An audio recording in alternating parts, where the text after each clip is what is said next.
Motivational کہانی کے معزز دوستوں، السلام علیکم دوستوں۔ بچپن میں طے شدہ رشتے بہت کم راس آتے ہیں کیونکہ بچوں کے مزاجوں کا پتہ نہیں ہوتا۔ امی جان کو اپنی بہن سے بہت محبت تھی، لہٰذا انہوں نے دور اندیشی سے کام نہ لیا۔ صرف اپنی بہن کی خوشی کی خاطر مجھے خالہ کی پھیلی ہوئی جھولی میں ڈال دیا گیا۔ شادی کے بعد پتہ چلا شوہر اچھے کردار کا نہ ہو تو شادی عذاب ہو جاتی ہے۔ وہ رنگین مزاج شخص تھا، مجھے اپنے شوہر کی محبت نہ ملی بلکہ اس نے اپنے رنگ رنگیلیوں کی وجہ سے میری زندگی اجیرن کر دی۔ میں قسمت پر شاکر رہنے والی عورت تھی، کسی سے شکوہ نہ کیا۔ وقت پلک جھپکتے ہی گزرنے لگا۔ یوں 4 بچوں کی ماں تھی، سوچا کہ ان کی اچھی پرورش کرنے میں اپنے دکھوں کو بھول جاؤں گی۔ چاہے اب میرا شوہر نواز تو ویسے بھی ٹھیک ہونے والوں میں سے نہ تھا کہ وہ ان میں سے تھے جنہیں بد کردار لوگوں میں شمار کیا جاتا تھا۔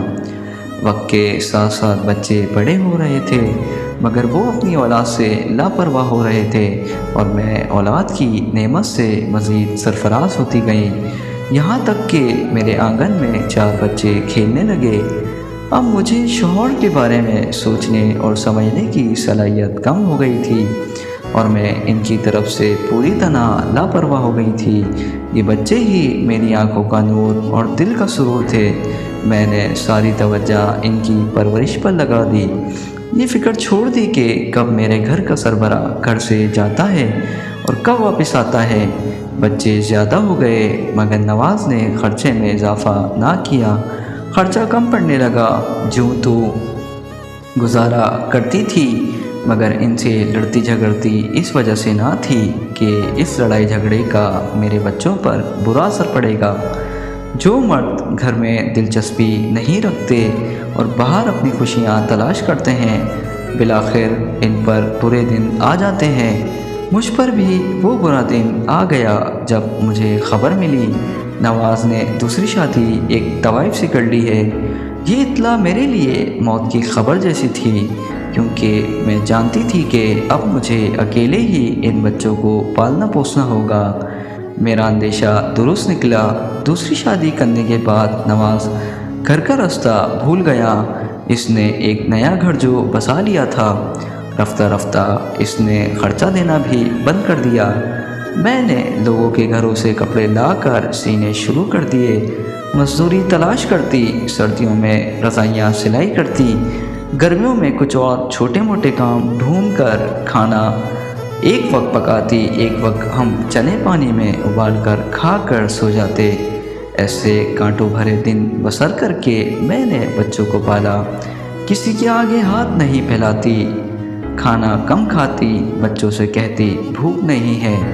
وہ جانتے تھے کہ ماں جھوٹ بول رہی ہے تاکہ وہ پیٹ بھر کر کھا لیں۔ غربت میں پلنے والے بچے بہت حساس ہو جاتے ہیں، لہٰذا جب حامد اور علی بڑے ہوئے تو انہوں نے اسکول جانا بند کر دیا۔ انہی دنوں نواز گھر آئے مگر وہ بہت بیمار تھے، ان کی صحت اتنی گر چکی تھی کہ سہارے سے چل سکتے تھے۔ دوسری بیوی بنگلہ اور گاڑی سب مال و دولت سمیٹ کر روپوش ہو چکی تھی۔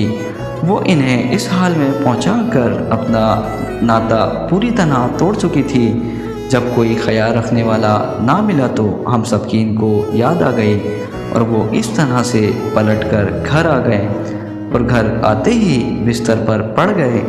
ان کو جگر کا کینسر ہو گیا تھا اور اب بیماری نے ان کو بالآخر اس آخری اسٹیج پر پہنچا دیا جہاں موت اور زندگی کی کشمکش سے لڑنے لگے۔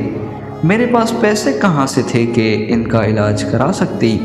ہم تو خود اپنے حالت سے مجبور تھے اور جیسے تیسے اپنا وقت گزار رہے تھے، لیکن ان کی بیماری نے بھی مجھ کو زحمت نہ دی اور وہ چند روز باقی اپنی زندگی کے دن ہمارے پاس گزار کر اللہ کو پیارے ہو گئے۔